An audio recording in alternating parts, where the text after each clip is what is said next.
जय हिंद साहब। एसएलडी के डिजिटल प्लेटफॉर्म में आप सभी का स्वागत करते हैं।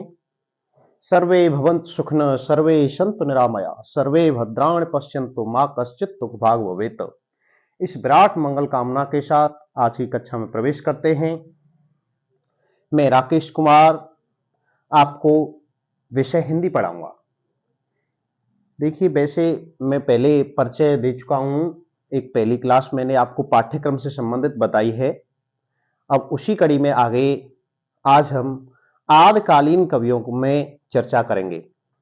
आदिकालीन कवियों में सबसे पहले आपके सिलेबस में विद्यापति है, तो आज हम विद्यापति के बारे में चर्चा करेंगे। सबसे पहले उनके जीवन परिचय पर थोड़ा सा प्रकाश डालेंगे। उसके बाद विद्यापति की जो पदावली है वो है आपके सिलेबस में। तो पदावली का आपको व्याख्या, संदर्भ, प्रसंग जो आपकी परीक्षा को दृष्टिगत रखते हुए बनाया गया है। आपकी परीक्षा में सप्रसंग व्याख्या, कोई भी पद दे देगा उसकी सप्रसंग व्याख्या पूछेगा, तो आपको वही पढ़ना है जो आपको लाभ मिले, जिससे आपको आपकी परीक्षा में पद आएंगे। क्योंकि आपके सिलेबस में प्रथम सेमेस्टर में हिंदी काव्य है, तो आपको पद दे देगा और उसमें से आपको किसी भी पद की व्याख्या करने के लिए कहेगा। तो आपको आज हम बताएंगे किस प्रकार से व्याख्या करते हैं, संदर्भ प्रसंग किस प्रकार से करते हैं। सबसे पहले जीवन परिचय की बात करेंगे, क्योंकि आपके सिलेबस में जीवन परिचय भी है, जीवन परिचय से भी क्वेश्चन आता है। तो आज हम आप आदिकालीन कवि विद्यापति पर चर्चा कर रहे हैं। ठीक है, विद्यापति के जीवन परिचय से संबंधित बात करते हैं। तो विद्यापति भारतीय साहित्य की भक्ति परंपरा के प्रमुख स्तंभों में से एक हैं। मतलब भक्ति परंपरा कैसे थे ये विद्यापति? भक्ति परंपरा में से प्रमुख स्तंभों में से एक हैं। ऐसे वैसे नहीं है, क्योंकि इनको मैथिली कोकिल की उपाधि है। मैथिल भाषा पर इनका पूर्ण अधिकार था। वैसे अवहट्ट, संस्कृत और मैथिल, तीन भाषाओं पर इनका अधिकार था, तो इनको मैथिली कोकिल के नाम से जाना जाता है। ठीक है, अब विद्यापति की जो जीवन परिचय की बात है, तो मैं आपको शॉर्ट में, संक्षेप में जीवन परिचय बताऊंगा, क्योंकि विस्तृत आप जो है टेक्स्ट बुक सभी स्टूडेंट खरीद लें, उनमें से अपना जीवन परिचय आराम से जो है बना सकते हैं। आप इतने दक्ष हैं कि जीवन परिचय मैं शॉर्ट में लिखवाऊंगा, उसका विस्तार स्वयं कर सकते हैं, उसका विश्लेषण कर सकते हैं, इतने दक्ष हैं। तो विद्यापति जी के जन्म की बात करें, जन्म विद्यापति जी का जन्म सन 1360 ईस्वी। जन्म कब हुआ था? सन 1360 ईस्वी। कहां पे हुआ था ये भी पता होना चाहिए। ठीक है,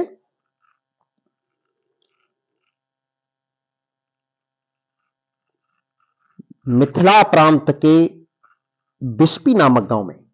स्थान की बात करें, मिथिला मिथिला प्रांत के बिस्पी बिस्पी गांव।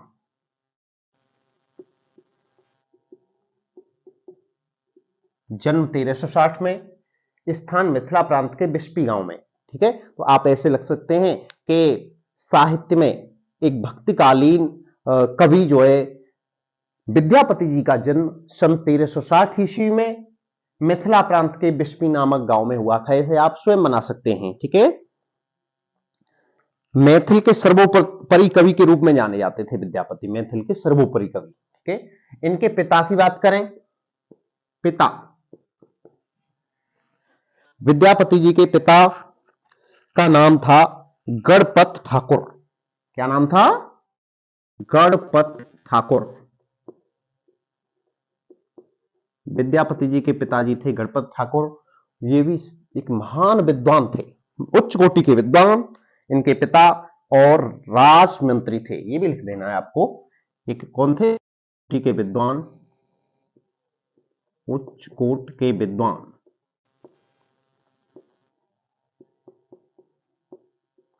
एवं राज्य मंत्री। तो विद्यापति जी के पिताजी उच्च कोटि के विद्वान एवं राज्य मंत्री थे। ये राज्य मंत्री भी रहे हैं। अपना साहित्य के क्षेत्र से मनोनीत किए जाते हैं मंत्री। तो इसीलिए जो है इनके पिताजी एक अच्छे विद्वान थे, जो गणपत ठाकुर थे, ये राज्य मंत्री के पद पर रहे हैं। विद्यापति संस्कृत, अवहट्ट, मैथिली आदि अनेक भाषाओं के प्रकांड पंडित थे। विद्यापति मैथिली, संस्कृत, अवहट्ट तीन तीन भाषाओं पर जिनका अधिकार था, ऐसे थे विद्यापति। इसीलिए इनको मैथिल कोकिल कहा जाता है, मैथिली कोकिल। ठीक है। अब इनके थोड़े से विद्यापति के व्यक्तित्व पर प्रकाश डालें। विद्यापति का व्यक्तित्व,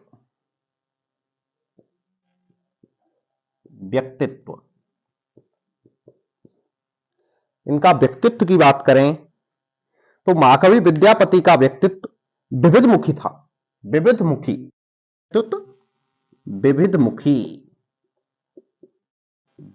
व्यक्तित्व है। विविधमुखी कैसा व्यक्तित्व है? विविधमुखी व्यक्तित्व। विद्यापति के विषय में कहा जाता है कि वे श्रृंगारी कवि एवं शैव थे। श्रृंगारी कवि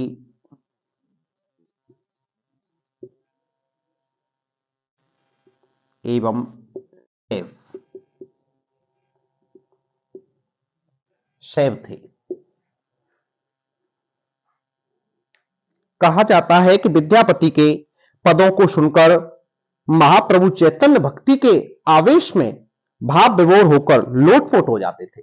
इनके बारे में कहा जाता है कि विद्यापति के पदों को सुनकर महाप्रभु चैतन्य भक्ति के आवेश में आकर के लोटपोट हो जाया करते थे। मतलब इस प्रकार के इतने प्रभावशाली पद थे विद्यापति जी के कि महाप्रभु चैतन्य इनके पदों को सुनकर के भक्ति में के आवेश में आकर के लोटपोट हो जाते थे।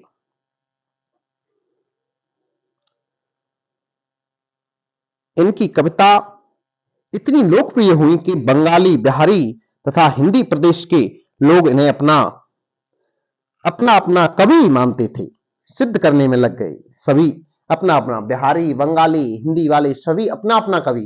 बिहारी वाले कह रहे हैं नहीं, ये तो मैथिल कोकिली है, हमारे कवि हैं। बंगाली वाले अपना बता रहे हैं, हिंदी वाले अपना बता रहे हैं। सभी अपना अपना कवि बताने, सिद्ध करने के लिए लग गए। राजा शिव सिंह इनके आश्रयदाता थे, साथ साथ बाल सखा भी थे। जो राजा शिव सिंह थे, ये कौन थे? शिव आश्रयदाता। इनके आश्रयदाता कौन थे? शिव सिंह, राजा शिव सिंह। राजा शिव सिंह इनके आश्रयदाता,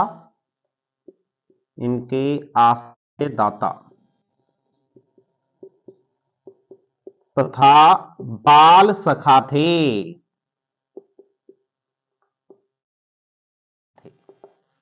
तो ये विद्यापति के व्यक्तित्व में की मैंने मोटी मोटी बातें आपको बताई। शेष अपना आप जो विस्तृत अध्ययन अपनी टेक्स्ट बुक से कर सकते हैं। ठीक है।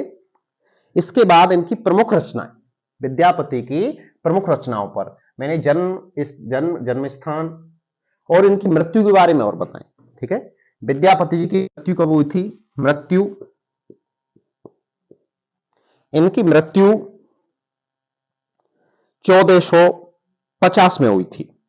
विद्यापति की मृत्यु 1450 में, 1450 ईस्वी। तो ये विद्यापति का एक मोटा मोटा जीवन परिचय मैंने संक्षेप में आपको समझाया है कि विद्यापति का जन्म जो है 1360 में हुआ था, मृत्यु 1450 में हुई थी। स्थान मिथिला प्रांत के बिस्पी गांव में, मिथिला प्रांत में इनका जो बिहार में है, बिस्पी गांव में पड़ता है। पिता गणपत ठाकुर उच्च कोटि के विद्वान और राजमंत्री रहे हैं इनके पिताजी। इनके बारे में कहा जाता है कि इनकी कविता इतनी प्रभावशाली थी कि इनके पदों को सुनकर के महाप्रभु चैतन्य आवेश में आकर के लोटपोट हो जाते थे। और इनका व्यक्तित्व विविधमुखी, श्रृंगारी कवि शैव थे। व्यक्तित्व कैसा? विविधमुखी है और श्रृंगारी कवि थे, शैव कवि थे। राजा शिव सिंह इनके आश्रयदाता और साथ पढ़े, मतलब बाल सखा, अर्थात बचपन के दोस्त से बाद में राजा शिव सिंह के यहां इन्होंने कविता का कार्य किया, इसलिए वो आश्रयदाता बन गए। तो ये रही विद्यापति के जीवन परिचय से संबंधित बातें। अब इनकी रचनाओं पर थोड़ा सा, उसके बाद इनकी पदावली पर आगे चलेंगे। रचनाएं, तो ये रचनाएं देखिए आपका ये बीए प्रथम सेमेस्टर में तो है ही सिलेबस में, साथ ही साथ आप प्रतियोगी परीक्षा देंगे उसमें भी काम आने वाली चीजें हैं। तो विद्यापति की रचनाएं प्रमुख हैं भू परिक्रमा, पुरुष परीक्षा, मैं लिखा देता हूं आपको, भू परिक्रमा,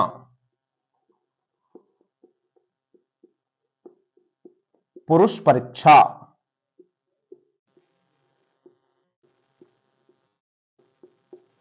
भू परिक्रमा, पुरुष परीक्षा, लिखनावली, विभाग सार, लिखनावली, विभाग सार,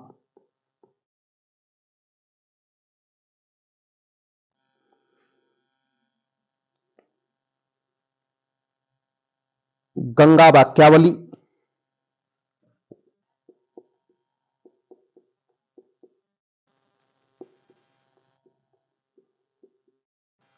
गंगा वाक्यावली, कीर्तनता, कीर्त पताका एवं पदावली, कीर्तलता, कीर्त पताका,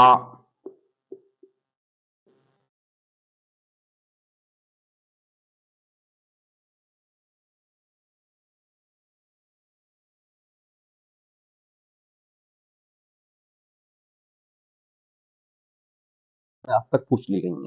कीर्तलता किसकी रचना है? विद्यापति। कीर्त पताका किसकी रचना है? विद्यापति। पदावली किसकी रचना है? विद्यापति। आप भी जैसे वीडियो आप देखते हैं तो बोला करो, साथ साथ बोला करें, जिससे आपके घर वालों को भी पता चले कि आप वीडियो देख रहे हैं। ठीक है, आप साथ साथ बोला करो, कीर्तलता, कीर्त पताका, पदावली, जैसे जैसे वीडियो सुनते हैं उसके साथ ही बोला करो पीछे पीछे। इसके बाद इनकी अमर रचना है। यद्यप विद्यापति ने अनेक ग्रंथों की रचना संस्कृत में वह भाषा में की है, परंतु इनको प्रसिद्धि विशेषतया पदावली के कारण ही हुई है। वैसे तो इनकी रचना संस्कृत अवहट्ट भाषा में बहुत की है, लेकिन जो पदावली इनकी रचना है मैथिली भाषा में, इसके कारण इनकी बहुत ज्यादा प्रसिद्धि हुई है और इसीलिए मैथिली कोकिल कहलाए। क्या कहलाए? मैथिली कोकिल। पदावली के कारण ही विद्यापति मैथिली कोकिल के नाम से प्रसिद्ध हैं। पदावली के कारण प्रसिद्धि हुई है विद्यापति, इसलिए ये इनकी प्रमुख भाषा में भी की है, लेकिन जो मैथिली भाषा है उसमें जो पदावली नामक रचना की है इन्होंने, उसके लिए विद्यापति प्रसिद्ध हुए। ठीक है, अब विद्यापति की जो पदावली है उसकी मैं चर्चा करूंगा, जो कि आपके सिलेबस में है। 2-3 पद हैं आपके में, तीनों पदों को आपको विस्तार से व्याख्या, प्रसंग, संदर्भ बताया जाएगा। पदावली,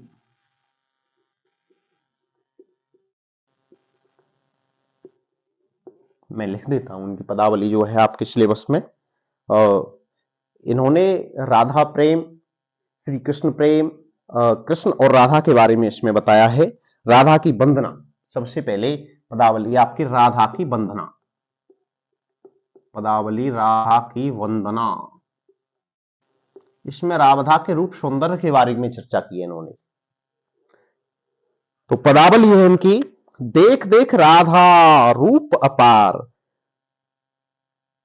देख देख राधा रूप अपार, अपरूप के देह आन मिला ओल, खित तल लाभ निसार, अंग अंग अनंग मूर्छायत, हेरय पड़े अधीर, मनमथ कोट मंथन करो जे जन, से हेर मह मधगीर, कत कत लक्ष्मी चरण तल ने ओछाए, रगनी हेर विभोर, कर अभिलाख मनय पद पंकज, अहो निशिकोर अघोर।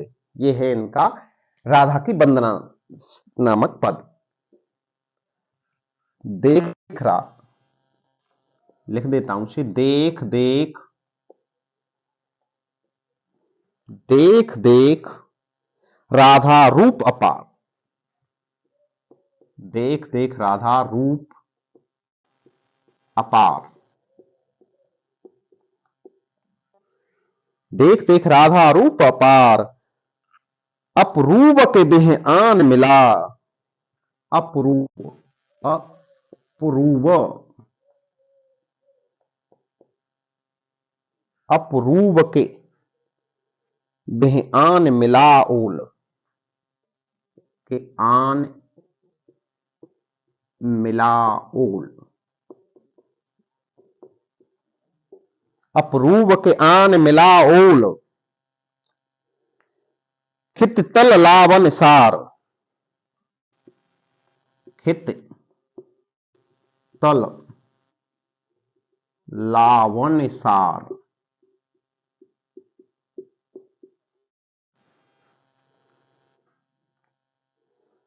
अंग अंग अनंग मूर्छायत।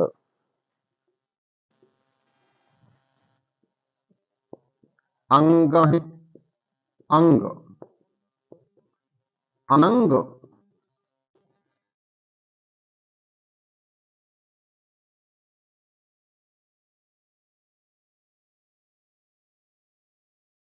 भी मूर्छा जाता है, मूर्छा जाती है कामदेव, कामदेव खूबी। हे रे पड़े अथीर। हे रे, ये मैथिल भाषा है। पड़े अथीर व्याख्या में समझा देंगे आपको।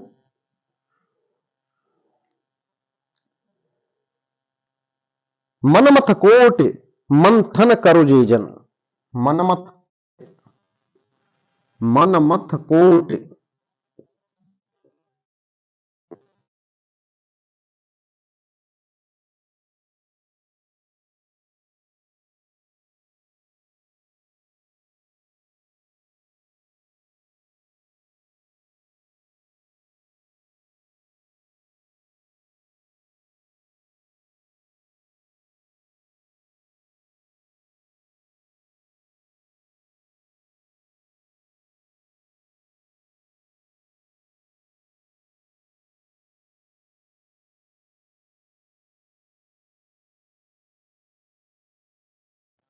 महि मध गिर।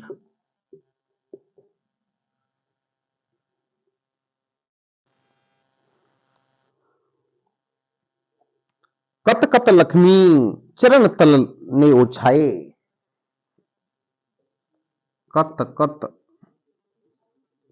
लक्ष्मी, कत कत लक्ष्मी चरण चल ने ओछाए। चरण चल ने ओछाए।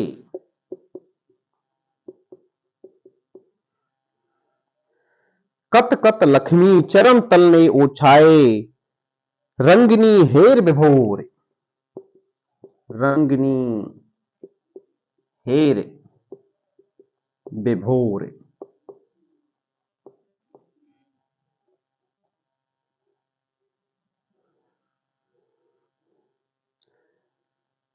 करूं अविलाख मनय पद पंकज।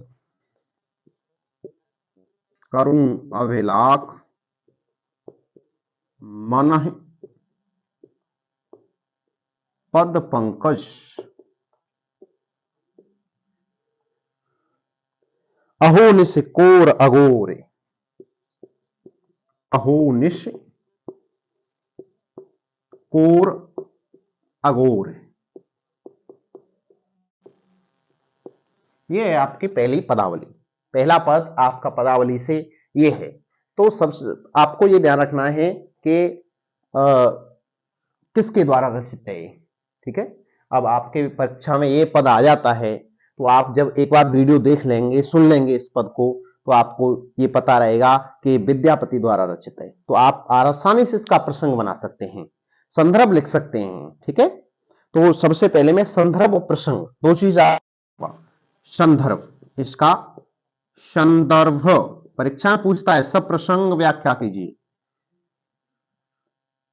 निम्नलिखित पदावली की सप्रसंग व्याख्या कीजिए। ठीक है, तो इसका संदर्भ क्या है? प्रस्तुत काव्य पंक्तियां विद्यापति के पदावली से ली गई हैं।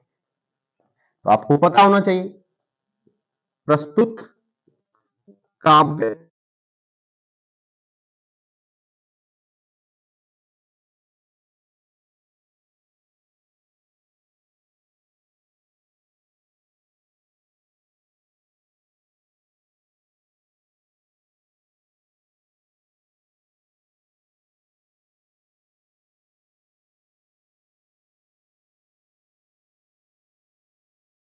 क्या है? प्रस्तुत काव्य पंक्तियां विद्यापति के पदावली से ली गई हैं, जिसका संपादन आचार्य रामलोचन शरण ने विद्यापति पदावली में किया है। जिसका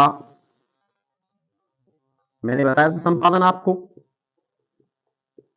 इसका संपादन आचार्य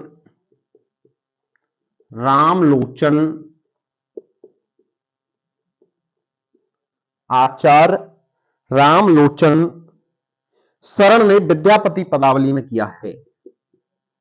शरण ने विद्यापति पदावली में किया है। ये तो रहा संदर्भ। संदर्भ क्या है कि आपको जो काव्य पंक्ति है, जो आपका पद है, जो भी आपको पद्यांश मिला है, उसके बारे में ये बताना है कि किसके द्वारा रचित है और कहां से कहां पर ये संग्रहित है, किस पदावली में है, दोहे में है, साखी में है, जिसमें भी है। तो क्या है कि प्रस्तुत काव्य पंक्तियां विद्यापति के पदावली से ली गई हैं, इतना आपको पता चल गया। और इसका संपादन आचार्य रामलोचन ने किया है। आचार्य रामलोचन शरण ने विद्यापति पदावली में संपादन किया है इसका। ठीक है, अब इसका प्रसंग की बात करें तो प्रसंग आपको अर्थ से पता चलेगा इसका। जैसे देख देख राधा रूप अपार, अपरूप के आन मिला ओल, खित तल लाभ अनुसार। मतलब इसमें क्या है, कभी राधा के रूप सौंदर्य का वर्णन कर रहा है, राधा जी के रूप सौंदर्य का वर्णन कर रहा है, तो उसी को प्रसंग में लिख देंगे। इस पद्य में राधा के सौंदर्य की अतुलनीयता का वर्णन किया गया है।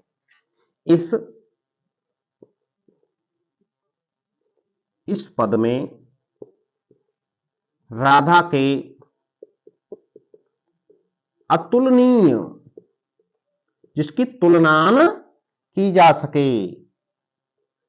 अतुलनीय रूप सौंदर्य वर्णन किया है।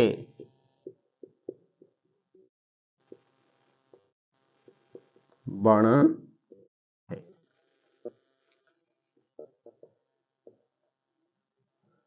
ये रहा आपका प्रसंग। इस पद में राधा के अतुलनीय रूप सौंदर्य का वर्णन किया है। ठीक है, अब इसकी व्याख्या पर चर्चा करेंगे कि इसका अर्थ, इसकी व्याख्या आपको पता होना चाहिए। हालांकि व्याख्या आप व्यक्ति, जो भी स्टूडेंट है, वो अपने विचार से बहुत ज्यादा करता है। विचार शक्ति जितनी आपकी तीव्र होगी, जितनी बार आप अभ्यास करेंगे, विचार शक्ति उतनी तीव्र हो जाएगी। तो आप अपनी विचार से व्याख्या को बढ़ा सकते हैं, बहुत बड़ा कर सकते हैं। जैसे इसमें पहला, देख देख राधा रूप अपार। देख देख मतलब राधा के रूप को देख करके, बार बार देख करके, इस पद में कभी अपूर्व सुंदरी राधा की रूप राशि देखकर चकित है, आश्चर्यचकित हो रहा है, बार बार उसके रूप को देख करके, इतना सुंदर रूप। कवि ने ऐसा वर्णन किया है कि कहता है कि राधा के अपार सौंदर्य को देखिए तो सही है, देखिए, देख देख राधा रूप अपार, राधा के जो अपार सौंदर्य है, अपार जिसका पार नहीं पाया, ऐसा सौंदर्य है राधा का, उसको देखिए तो सही, राधा के रूप सौंदर्य को। इतना सुंदर रूप है राधा का, भूतल के समस्त सौंदर्य का सार मिलाकर न जाने किस विधि विधाता ने इस नायिका के सौंदर्य को की रचना की है? अपरूप के आन मिला ओल खित तल लाभ अनुसार। मतलब इस पृथ्वी के भूतल, पूरी पृथ्वी के समस्त सौंदर्य इकट्ठे कर दिए राधा के रूप में। इस पृथ्वी के, इस भूमि के जो सभी सौंदर्य हैं, सभी रूप हैं, सबको इकट्ठा करके राधा के रूप में, ऐसा कवि ने वर्णन किया है कि अपूर्व, अपूर्व, रूप अपरूप, माने इससे अलग किसी का रूप नहीं है, सारे रूप इसी में, सारी सुंदरता इसी में, अर्थात राधा के रूप में ही समाहित कर दी है कवि ने, ऐसा कहते हैं कवि। इनसे अंग अंग का सौंदर्य देखकर मनुष्य को कौन कहे, इनके जो अंग अंग का अंग अनंग मूर्छायत, इनके अंग अंग का सौंदर्य देख करके कौन इन्हें मनुष्य कहे, इतना सुंदर रूप है, और क्या है, अंग अंग अनंग मूर्छायत, इनके अंग अंग के रूप को, प्रत्येक अंग इतना सुंदर है कि अनंग माने कामदेव भी मूर्छायत माने मूर्छित हो जाते हैं, इनके रूप सौंदर्य को देख करके, इतना सुंदर रूप है, प्रत्येक अंग प्रत्यंग इतना सुंदर है कि इनके रूप को देख करके कामदेव भी मूर्छित हो जाते हैं, अर्थात जो रूप में सबसे ज्यादा सुंदर है कामदेव इस पृथ्वी पर सबसे ज्यादा, वो भी मूर्छित हो जाते हैं, अपने सौंदर्य का उनका अहंकार भी टूट जाएगा, है इतने सुंदर कामदेव हैं, फिर भी इनके राधा जी के रूप को देख करके अपने सौंदर्य का अहंकार टूट जाएगा। कामदेव के सौंदर्य का करोड़ों बार मंथन करने वाले जन को भी पृथ्वी पर निराश होकर गिरना पड़ेगा, क्योंकि राधा के अपूर्व सौंदर्य के समान सौंदर्य कहीं नहीं मिलेगा। इसमें क्या है, मन मथ कोट मंथन करो जेजन से हेर मह मध गिर, अर्थात जो कामदेव के रूप सौंदर्य का वर्णन करने वाले जो व्यक्ति हैं, जो लोग हैं, जन हैं, उनको क्या है, उनको ये मानना पड़ेगा कि कामदेव से भी सुंदर कौन है, राधा, उनको गिरना पड़ेगा, निराश होकर गिरना पड़ेगा, जन को भी पृथ्वी पर निराश होकर के, मह माने पृथ्वी, गिर गिरना पड़ेगा, महमद माने पृथ्वी पर निराश होकर के गिरना पड़ेगा। राधा के अपूर्व सौंदर्य के समान सौंदर्य कहीं नहीं मिलेगा, इस सुमुखी के सौंदर्य को निहार कर लोग विभोर होते रहेंगे और इनके चरणों में लाखों करोड़ों धन न्योछावर करते रहेंगे। कत कत लक्ष्मी चरण तल ने ओछाए रंगनी हेर विभोर, इनके रूप को देख करके लोग विभोर हो जाएंगे और इनके चरणों में लाखों करोड़ों धन न्योछावर करते रहेंगे, ऐसा रूप राधा जी का। ऐसा राधा का रूप सौंदर्य का वर्णन कवि विद्यापति ने किया है कि कर अभिलाख मनय पद पंकज, कर अभिलाख मनय पद पंकज, दिन रात इन कमलवत चरणों को अपने गोद में रखे रहें, अर्थात विभोर होकर मन ही मन अभिलाषा करते रहेंगे कि दिन रात इन कमलवत चरणों को अपनी गोद में रखे रहें। जो इस पृथ्वी के लोग हैं वो ऐसा रखेंगे कि कमलवत चरण, कैसे चरण है राधा जी के, करूं अभिलाख मनय पद पंकज, कैसे हैं इनके कमल, पद पंकज माने इनके जो चरण हैं वो कमल के समान है, ऐसी अभिलाषा है मेरे मन में कि राधा जी के चरणों को अपने मन में, अपने हृदय में रख लूं। ऐसा इस जो विद्यापति जी वर्णन कर रहे हैं कि इस दुनिया के लोग ऐसा सोच रहे हैं, इतने सुंदर चरण हैं, इतना सुंदर रूप है कि कमल के समान चरणों को अपने मन में रखना चाहते हैं। दिन रात इन कमलवत चरणों को अपने गोद में रखे रहेंगे, मन में गोद में रखना चाहते हैं, अर्थात इनको इनकी सेवा में लीन रहकर इनके चरणों की पहरेदारी करते रहेंगे। अहो निस्कोर अघोर, इनके चरणों की, इनकी सेवा में, चरणों की सेवा में दिन रात रहकर इनके चरणों की पहरेदारी करते रहेंगे। तो इस प्रकार से इस पद की हम व्याख्या कर सकते हैं, ठीक है। इसी के साथ आज की कक्षा को विराम देते हैं, आगे विद्यापति की पदावली को लेकर के अगली कक्षा में पुनः प्रवेश करेंगे। इसी के साथ वाणी को विराम देते हैं। जय हिंद।